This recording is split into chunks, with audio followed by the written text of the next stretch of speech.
Devo dire che da quando ho saputo, ed è da pochissimo tempo, che andrò a Torino, Venezia mi appare ancora più bella di quella che si è fatta conoscere in questi 2 anni e 9 mesi di mia permanenza.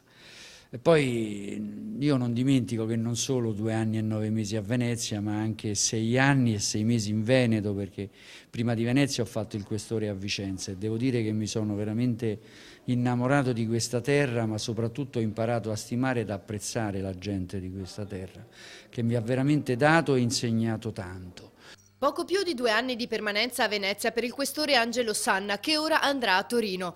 Ma 2 anni decisamente intensi, lavorando a 360 gradi e portando a termine brillanti operazioni, come quella più recente che ha visto l'arresto dei 4 kosovari, tra cui un minorenne, che volevano colpire Rialto. Ma non solo.